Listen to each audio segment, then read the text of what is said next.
Hello, everybody, and welcome to Confidence Theatrics, Reclaiming the Canon. And tonight we're talking about Wicked. You know, the story that used to be The Wizard of Oz, then it was The Wiz, now it's Wicked, and they all have issues. And we're going to talk about the one that's in Wicked. So, with that, we have our panel lead this evening, which is Shamika Renee. And then we have Wynn Smith, who is joining us. And then, of course, myself. We might have other people that drop in and out. This is very casual. We're just going to talk about it and kind of go from there. So I'm going to stop sharing while Shamika, you just take it away. Well, thank you, Ricky. I appreciate the invitation and the opportunity to talk about this show and the possibilities that this show could have with diverse casting.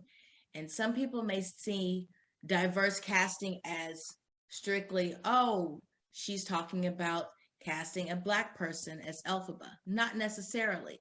Diversity is diversity, and we have pigeonholed what we think diversity is. So it's time for us to talk about it and open our minds and expand and be as creative as we can and find out what does this show mean to each of us.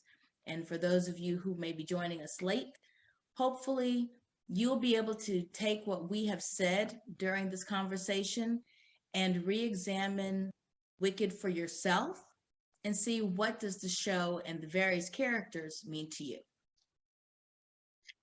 Cool. So we have, just so full disclosure, we have, and y'all can decide who's who.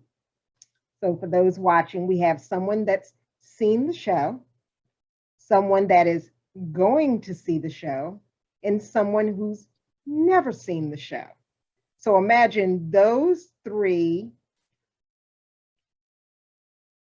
personalities coming together. Yeah, those three minds coming together to have a conversation about this. So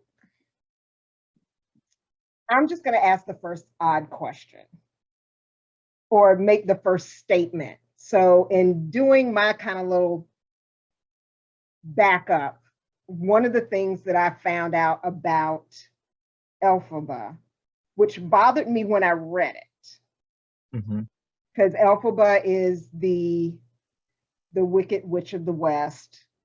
She's in green, of course, in the witchy black costume. But they called her, the creators called her a victim, an idealistic victim. And she is described as, and I'm going to read this, the green-skinned, belligerent old woman who unmasked as the dermatologically challenged product of a dysfunctional family. My issue with that is that she is perceived differently, but in looking at it, you have her against Glenda the Good Witch. So you have pretty white Perky against green angry. And most people see that as pretty white Perky, angry Black woman. Right. Yes. Which is why I wanted to tackle this show. Yeah. The interesting thing about that is, though, the remake that they did, well, I was getting ready to say a few years ago, but it's been more than a few years now, where they actually told the story from her early years. Oh, it kind of lays the story. It kind of lays the storyline flat for Wicked when you look at it in that sense. Right, but if they're painting her greenly as the angry Black woman, but she is set in a society where she is ostracized because she looks different. She has magic, and we're all very familiar with the term Black girl magic. She's not assimilating to the norm. Everyone wants to pigeonhole her into what they think their standards of beauty are, their standards of acceptance, their standards of excellence, and she defies, pun intended, all of those norms, their norms, because she is confident in who she is and she knows who she is. So Elphaba has been portrayed in various iterations as this horrible, angry, wicked, old, grotesque persona. But I did find it interesting once I was scrolling through Facebook, and there was a synopsis of a movie that was coming up. And the synopsis said, young girl murders innocent woman, takes up with 3 men, and goes on a hunt to kill the sister of her first victim. It's paraphrasing, but when you read it that way, it's like, oh, who was the villain again? In this, I mean, you have a young preteen girl who dropped her house on a woman who was just happened to be just strolling through, minding her own business, and a house lands on her. And then she takes up with 3 grown males. I'm not going to talk about species right now, but 3 grown males. And this is a young girl. And what is her mission? She steals the shoes from the deceased woman. And then she sets out to deliberately, under the guidance of this beautiful blonde woman, go kill this other woman. Because I don't like her. So it's all about who is telling the story and how they're framing it. And with Wicked, yes, the focus is on Elphaba. Yes, Elphaba has been painted as the villain, and in some versions she is the villain. But this is an opportunity to look at how this story tells the same story that we all know from a different perspective, and how casting directors have the opportunity to tell a broader story.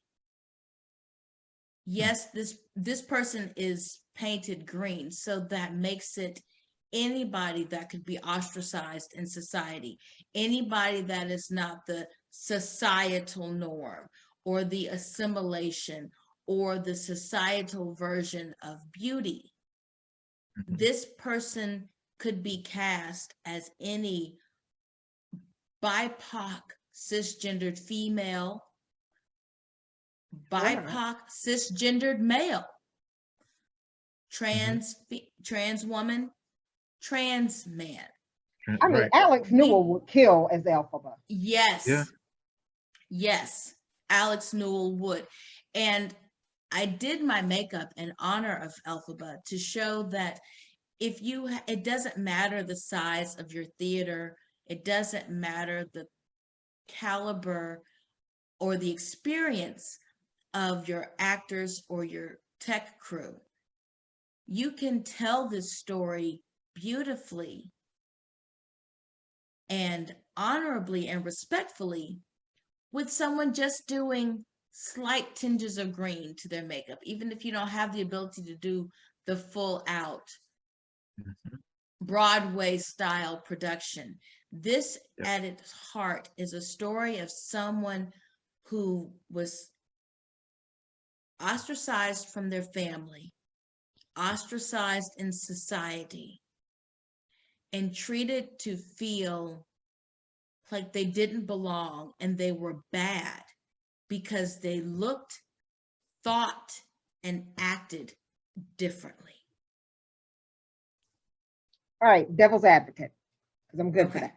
I'm going to show a picture. Where'd it go? Where'd it go? All right. So this, of course, was a few years ago. This is the wonderful Glenda, who's played by an African-American woman. So happy she has the role. Why are they making her assimilate? Very good question. I'm glad you said that. Why are they making her assimilate? Because when, sadly, I have found, and as an actress and a makeup and hair designer, often when a casting director has an image of what they want to recreate in their mind, even if they see somebody that doesn't in that moment look like their vision, but they have the presence, the vocal ability, the talent to bring that character to life, and that director sees an opportunity to cast differently, they still have certain thoughts in their mind. So Yeah, the looking at biases. and biases, yes. So looking at this original picture of Glenda and Elphaba, you see the beautiful blonde curls. And so they have cast a lovely Black woman. I don't know her actual heritage, so I don't want to say African American. She could be of another country, but a beautiful Black woman. No, she's from Baltimore. All right, well then African American. There we go. I don't. If the lyrics to the song specifically reference hair color, I don't disagree with the blonde. There are African tribes where Africans grow naturally blonde hair, so that is culturally and ethnically accurate. But her having the blonde straight hair is not necessary. I bring to you Exhibit A. Wait a minute. Let me because I have to stop sharing. There we go. Okay. So Exhibit A, we have blonde faux locks. Yes. There is nothing saying that have the director cast a African American or Black woman to be Glenda. She doesn't have to have a blonde weave or a blonde wig. She can have blonde locks. She can have a blonde afro. If she chooses to have straight hair, or if that is the design of the makeup hair design team, so be it. But one does not have to be pigeonholed into a specific hair texture to represent this particular character. If you want to keep the character blonde due to lyrics or visionary, fine. But there are multiple ideas for hair designs that does not mean it has to be straight. Well, there's one thing you can also add to that. This is 2021, not 19, blah, blah, blah. So there should be some growth in well,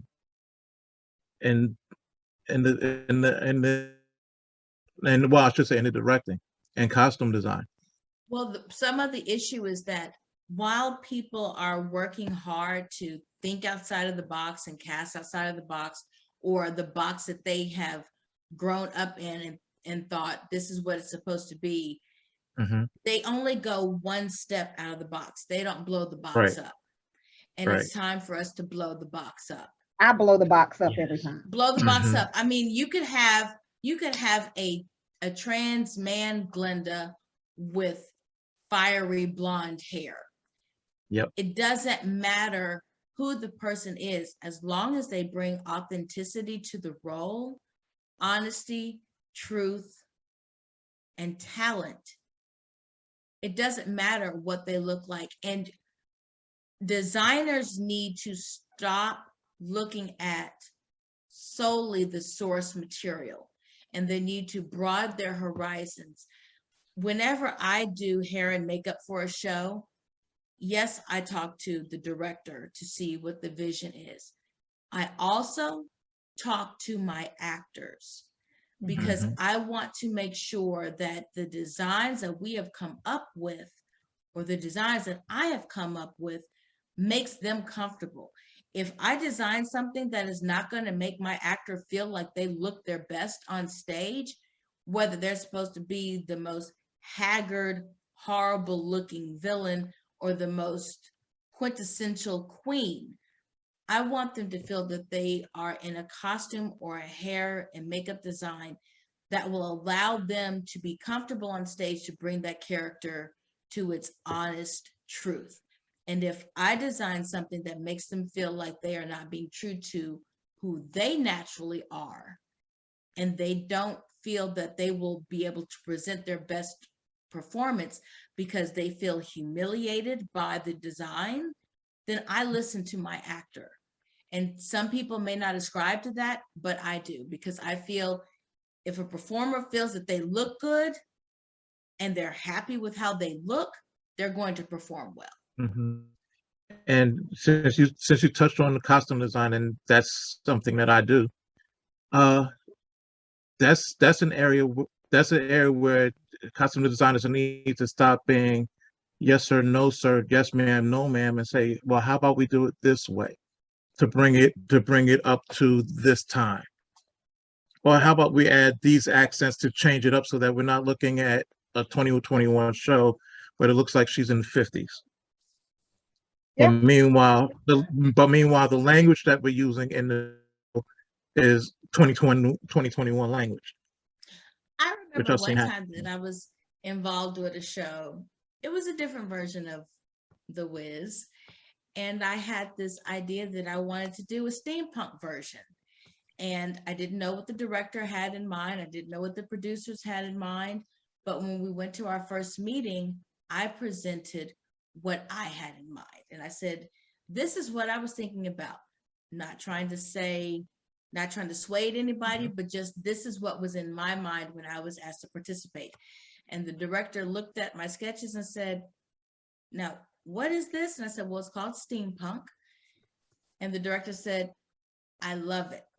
And the producer said they loved it, and the graphic designer said they loved it, and it actually influenced the entire look of the show. He was an amazing director. Thank you. Amazing. Thank you. And for me, more of that needs to happen. More of that needs to happen, because there are a lot of talented folks out there doing these. And But if for it's me, the as show a designer, I have to say, as a designer, that was a big step for me, because right. usually in the past, I would consult with the director and say, what do you want? Tell me what you want. The director would tell me what they wanted. I would give them what they wanted. But this time I was so inspired and was really, really just excited about the show. And I just came to the table with, this is what I'm thinking about. If the director didn't like it and wanted to go a different direction, I was completely fine with it. Right. But I wanted, as a designer, to say, this is what I like. This is what I'm thinking about. The director loved it.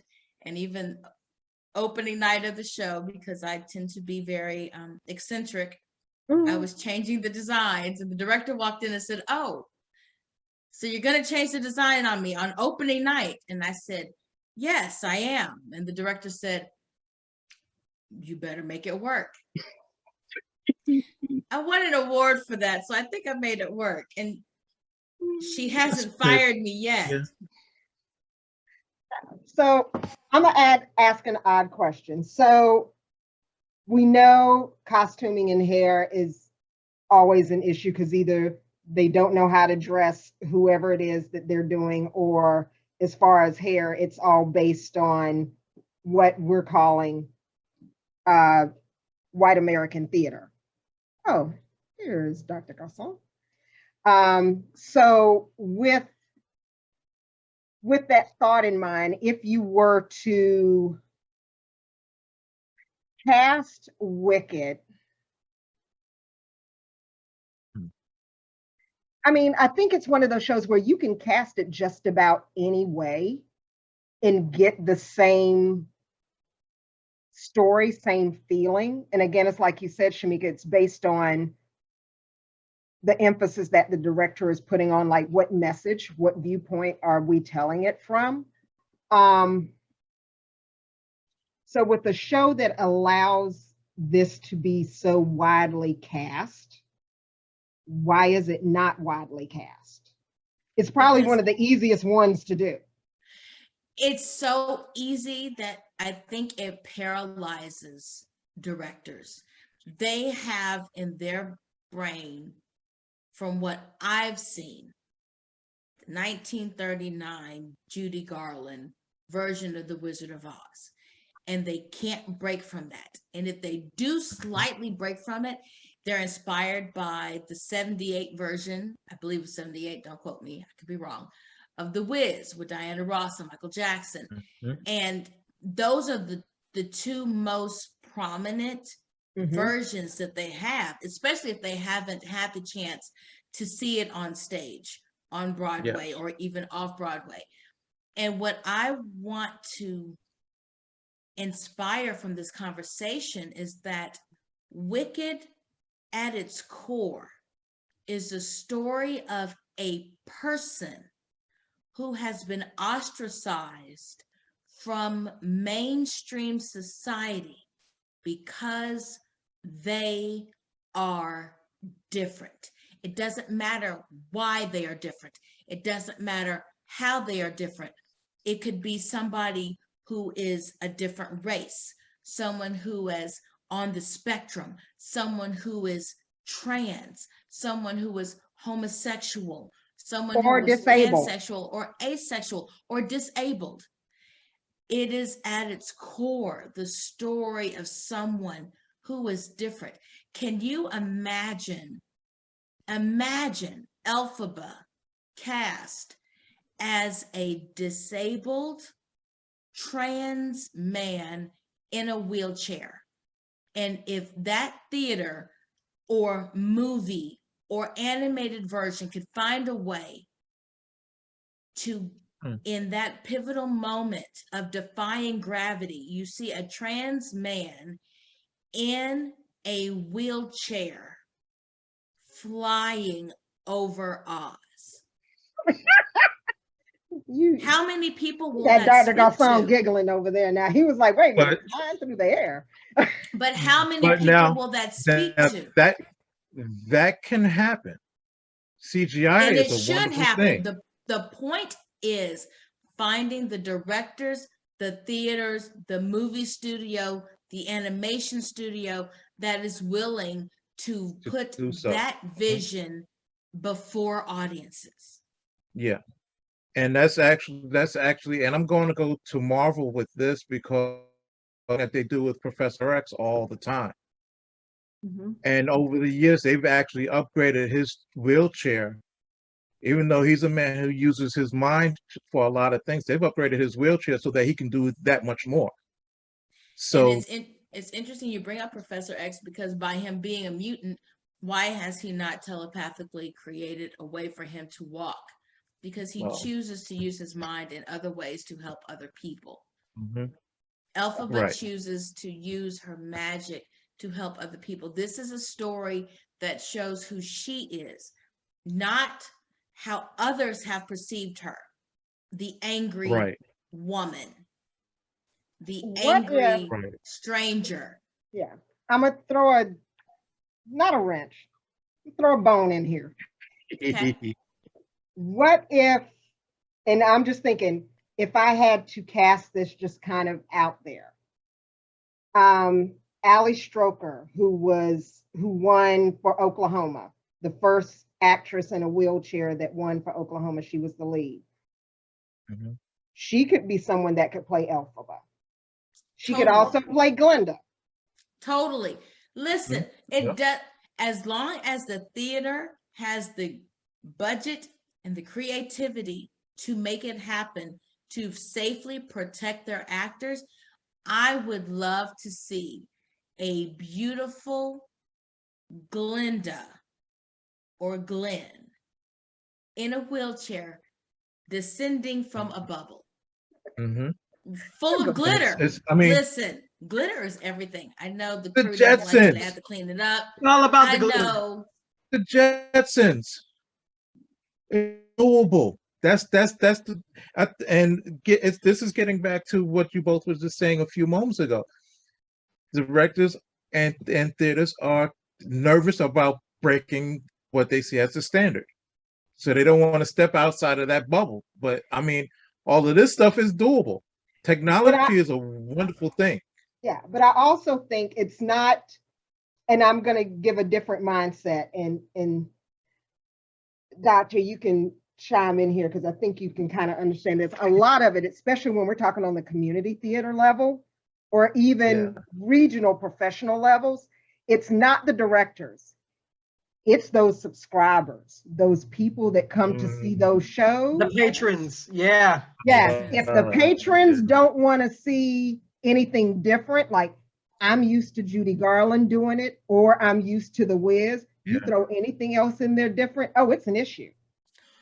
Yeah. I'll let the doctor go ahead because I have thoughts on that, but I'm gonna let the doctor speak because he's been silent. No problem. I do agree. It's a fine balance, because then, especially if you're a small theater, you know, you want to be open and do some different things, but then you're also trying to, is this going to sell some shows? Are we going to cover our overhead? It's a weird balance. It's a weird balance. So, and it's not to say it's not. I would like to think it doesn't matter if you're a small theater or a big theater, you're going to worry about overhead regardless, but it really just takes you to say, you know what, I don't care. I want this like this and do it regardless. So you need that. So that's my thoughts. I'm glad you said that.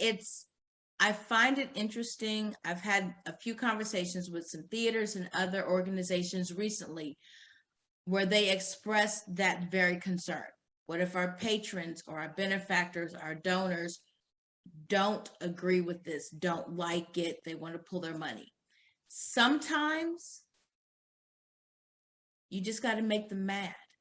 And if they're not with you and they don't stand with you, then it's time for them to go. Some of them may find different interests or different paths very soon anyway. You have to embrace the community thank you, Ricky, for recognizing what I said without me having to say it. You have to embrace the community that is around the theater. And as those older patrons find different directions in their lives, afterlives, you have to bring in the younger crowd. And some of those older patrons have family members that maybe they don't know how to talk to their friends about, but some of their family members are represented in the groups that we mentioned earlier in this conversation. And some of those great grandmas and grandpas and grandmas and grandpas and great uncles and great aunts have that 1 or 2 or 3 special grandchildren, nephews, nieces in their families that if that child is cast as Glenda, that is non-typecast, or that child is cast as Elphaba, they'll be there. Great grandma, great grandpa, grandma, great aunt, great uncle are going to be there to support that baby. And if they're not, they'll feel badly about it. But we need to start expanding who is cast in these shows, so that the communities around these theaters realize you are being represented, you are being seen, you are accepted, you are appreciated, your story is being told. And by the way, why don't you come help us tell your version of this story? So in some cases, some of the donors may in previous years have pulled their support, but as much as I dislike this notion, it is a fact. Diversity is the new in thing. And sometimes peer pressure can be a good thing. And so if it's going to give them bad publicity to pull their funding and their support because a theater is telling a story differently from what they're used to seeing, they may not like that, but it'll bring more shame and humiliation to them to pull their funding. They'll keep their funding. Do what you want to do. We are artists, and we need to create art with new artists. What you're saying all sounds of those that kind of fall to familiar, the though. wayside, more money will come in. What you're saying sounds kind of familiar, though, because there was a certain play that everybody kind of were like, they're doing it, they're telling the story how, and the actors are what. But there's a lot of cancel culture that's out there about changing perceptions. Yeah, but that same show is a $400 cheap seat ticket. Yeah. Yeah. And You know, and you don't look, you can say the Disney name without Plus having to stuff. say the name. It's okay. We know. No, But Might have to pay royalties. I'm just saying, Don't say you it. know, don't say it. Don't go put the costume on either. Don't say it. no, Don't put on but the I'm costume. just saying in Okay. terms of, I mean, if you're looking at Wicked in all the stories and the sub stories and everything else, I call Wicked the new Spike Lee of musicals because it has like 12 different storylines going on in it. That part. It does. But it has, I mean, the ability to do so much that's in it, and really you could have, you know, if Glenda's African American and Elphaba is Asian, it doesn't, the story's still the same. Right. Or if Elphaba is, I would like to see Elphaba white, but like to where I know she's white on stage, like Right. not green. Right. No. Mhm. And like I mean, like I said, I know there are certain lines and certain songs or certain dialogue where it specifically says Yeah. blonde or green or whatever. But like I said before at the beginning, this story at its core is about someone who was ostracized. So let's say everybody in Oz is Black and Elphaba is Hispanic, Asian, Yeah. white. Let's say everybody in Oz is homosexual and Elphaba is straight, or vice versa. There are so many different ways that you can cast the show to tell the same story of someone who feels isolated and ostracized from society and finding the confidence in themselves and the inspiration from others to defy all odds and to defy gravity. And even if they are flying solo, they are flying free. Mhm. You gonna quote the whole song, aren't you? I'm not gonna quote the whole thing. I had to get that part in. You know, I had to get that part I in. know. So, But really, that can speak to a lot of people in different stages of their life, whether it's about gender, sexuality, race, relationships, professionalism, whatever. okay, I'm gonna throw a bone. Another bone. Well, no, this is more like a wrench. Is it a wrench? Is it a monkey wrench? I got my wings. It's a wrench. What if, because I mean, Wicked's been out there, it's doing really well. People are going to see it.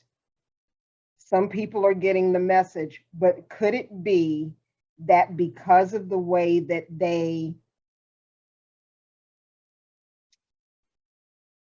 I'm trying to figure out how to say it. Do you possibly think, based on the story, for those that have seen it or even know about it, that they could be minimalizing the pain, Yes. the implications of being marginalized? Like, Yes.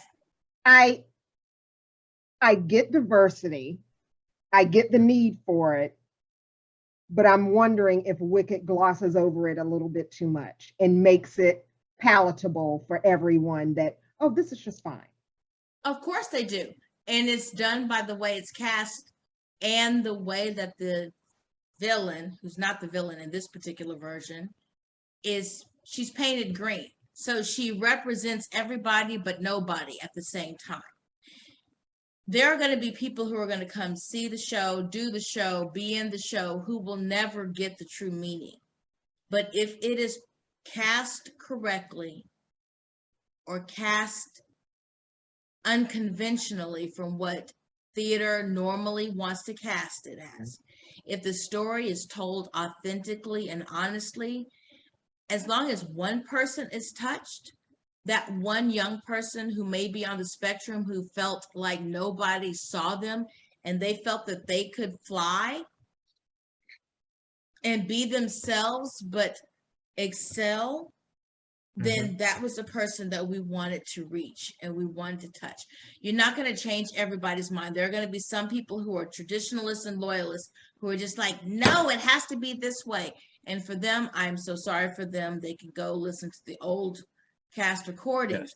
But for the new generation of people who are coming through, who want to tell stories, who want to be seen, who need to be represented, this is an opportunity to encourage regional theaters, schools, professional theaters, movie studios, cast the story differently. There is so much richness in this version of the story that if just significant casting choices can really make the story come alive. And a lot of the people who have only seen it as, oh, this is just a different version of the Wicked Witch of the West, if you cast it a certain way and they come out and see it, they may actually catch the true meaning of the show that they never realized and understood before. Okay. I can get with that.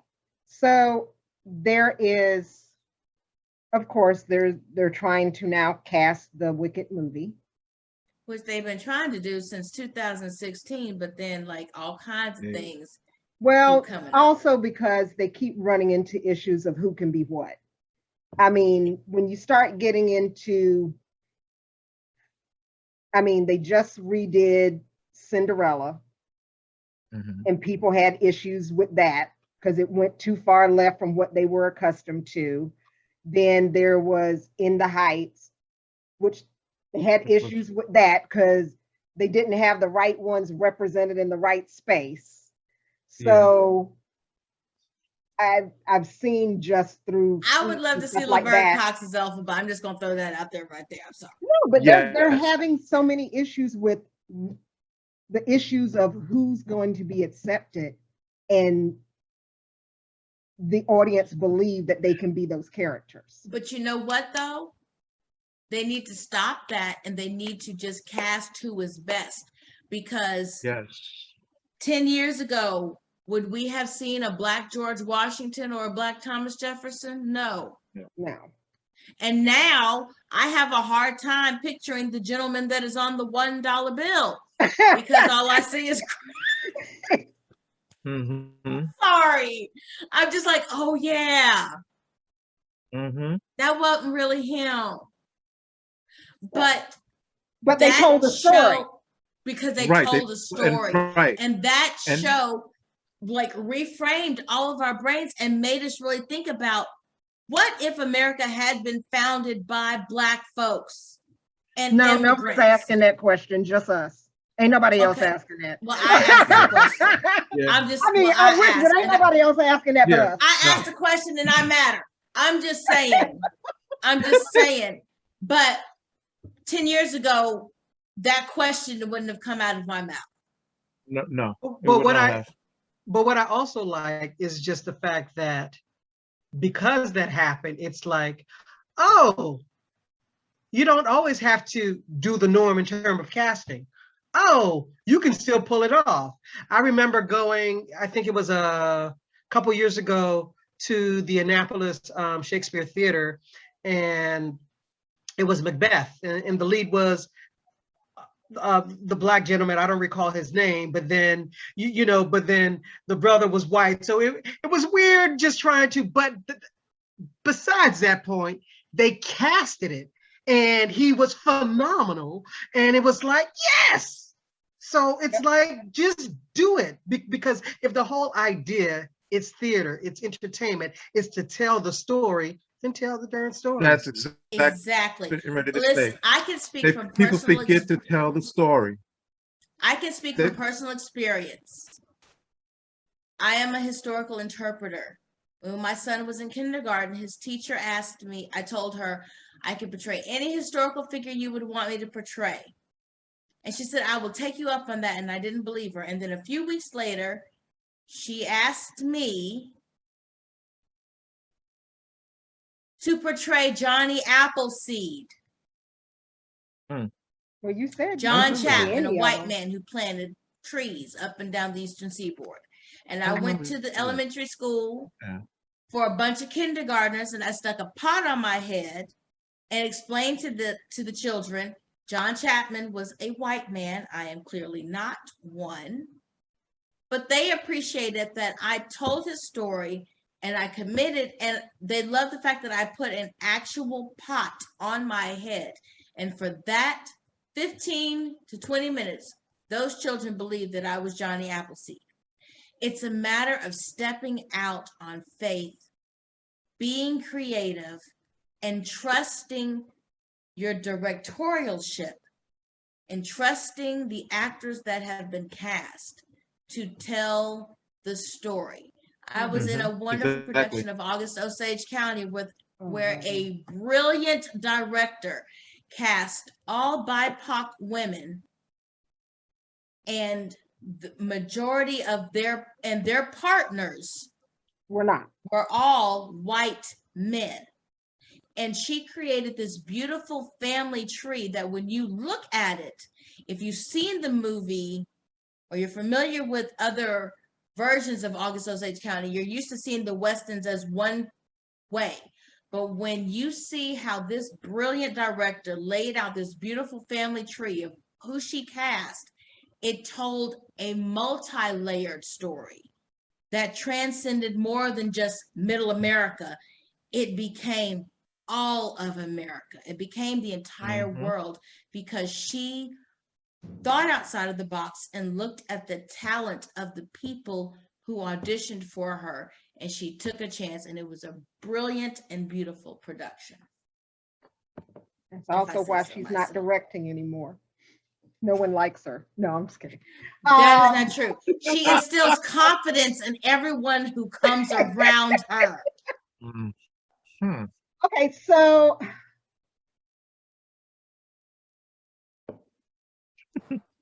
but seriously, that right there, that director stepped out.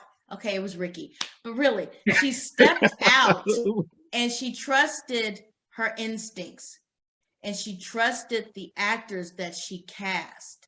And seriously, it was a beautiful, yes, I'm biased because I was in it, but it was genius the way everybody that came out and how she ended up casting it. It was absolutely brilliant because it became more than just a story of Meryl Streep and Julia Roberts arguing. It was a story of a family that was multi-layered. She had conversations with each of the actors because she encouraged us to come up with our own backstories.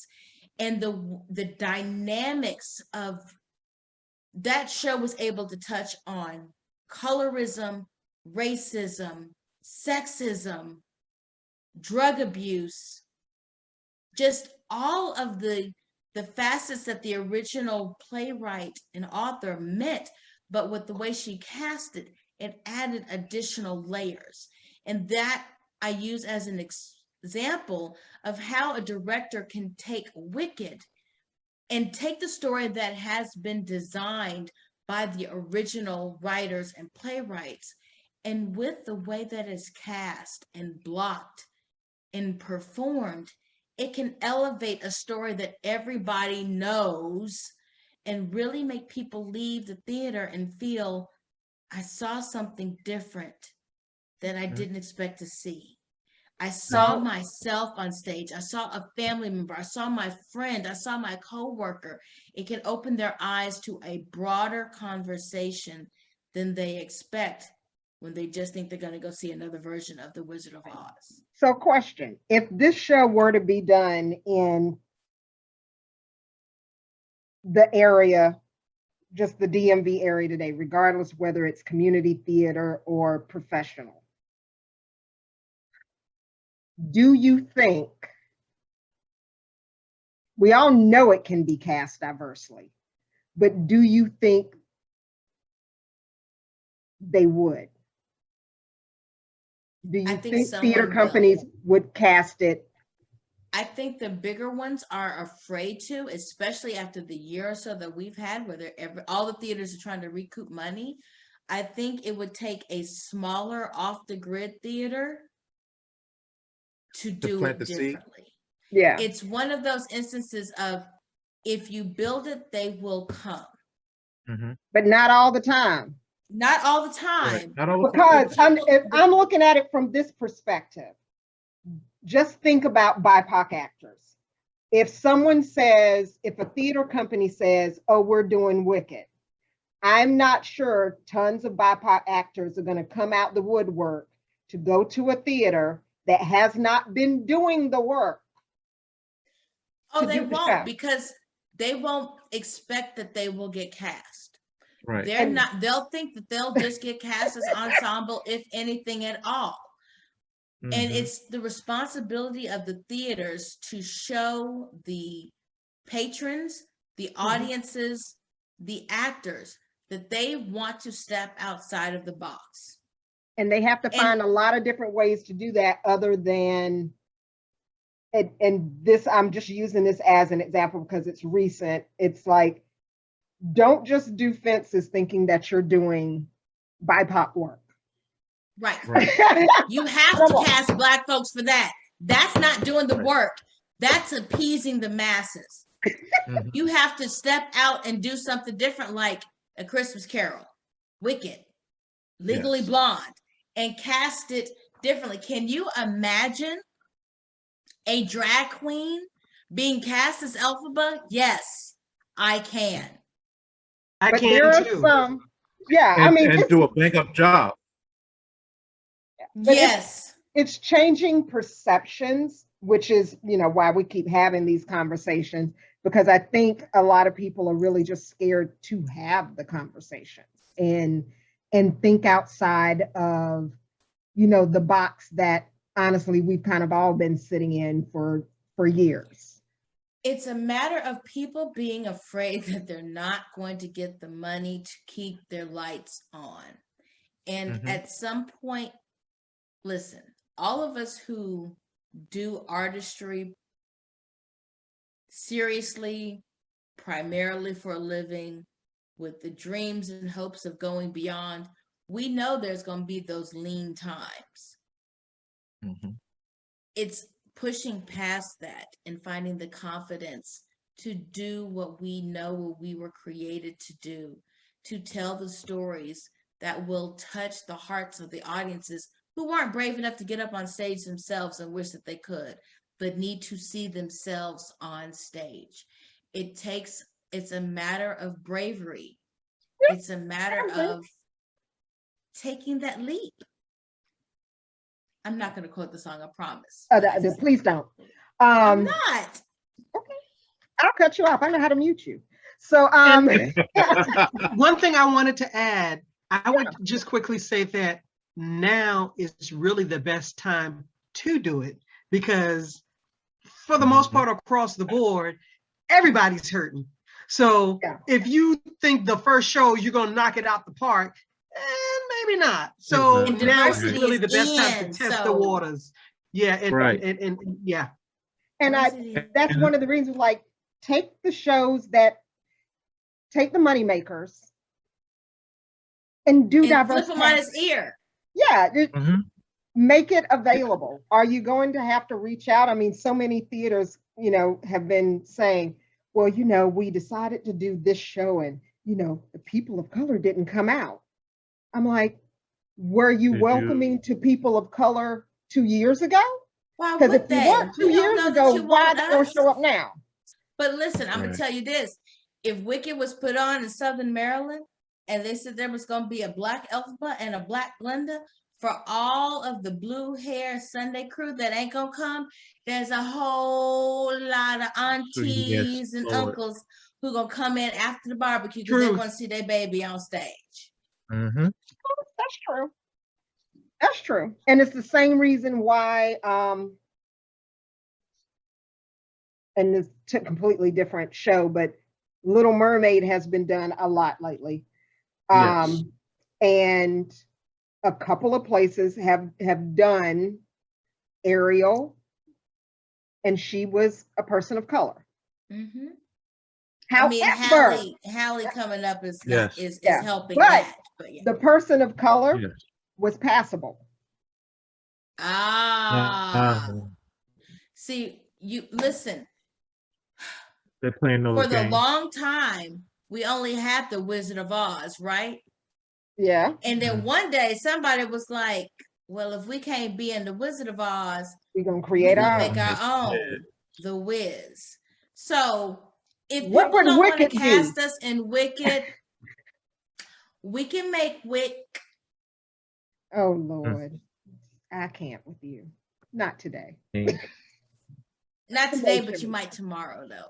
But I'm not wrong. You know, No, you're You're not. right. I might be corny, Yeah. but I'm not wrong. Yeah, as long as Spike doesn't do it, because those stop motions that he does, that's hard on that's hard No, on the Spike eyes. Lee is not allowed to touch Wick. Yeah, no. I think I might I need like to Spike, copyright but that. you know, I might need to yeah. copyright that because when Broadway comes calling, I'll be like, so it's gonna cost y'all Yeah. how much?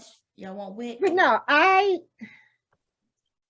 mean, It's I'm gonna be on glad we had fire. this conversation, and there's just so much that's out there. I know that the girl that's getting ready to go in for Elphaba now, you know, even when you do get those roles, especially on the professional level, one of the statements that she made was the treatment is different. Oh yeah, she's under a microscope. Yeah. Mhm. They're gonna compare her from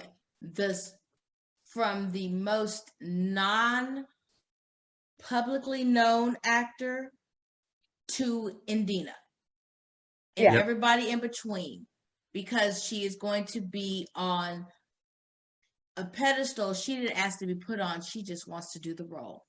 So, and one of the things that one of the other, and this was just an Elphaba, but not necessarily in Wicked, but one like down at Disney doing the, you know, doing something. tour. I forgot, it was at some Mhm. theme park somewhere, but how she sang the song, she couldn't flourish it. And they were just like, no, we need you to straight line this. So that she couldn't bring any of her into it. And that was, I mean, that's happening with Fierro. And then like most of the people that within Wicked, the smaller characters that get to be African American or another person of color are also sub-villains. Mhm. You very rarely find a person of color that is in a role of winning, heroine. love interest, the hero. You know, that's rare. Yeah. They always like, even recently Oh, going well back to covered. Little Mermaid, when I don't remember who's supposed to be in the movie, but when they did the stage version, the live version, it was Queen Latifah. They make the villains people of color, and it's like, don't pigeonhole us into being the bad guy. Right. We know y'all. It's easy to make BIPOC performers perform as the villain, but Or to it's assimilate time, into other things. right? It's Right. time to break that mold. It's time to cast actors based upon what they want to do and their talent ability, and not look at, unless it's specified, August Wilson, not look at solely how they look. And if you really look at Wicked, no spoilers, Elphaba's not the villain in Wicked. Even though everybody considers her the Wicked Witch of the West, and so even going in, you see her as the villain. Even though this is her version of the story, she's not the villain. And everybody that you think is the villain isn't the villain. But my advocacy is cast talent for talent. Yes. And you Please. don't have to box yourself into the past and how you cast it. There are so many people from so many different walks of life with so many different appearances who are artists. Pull from those people, represent the full spectrum of what our world truly looks like, and let the story tell itself through the artistry of who you cast. So with Great. that, I am going to, and I always do this,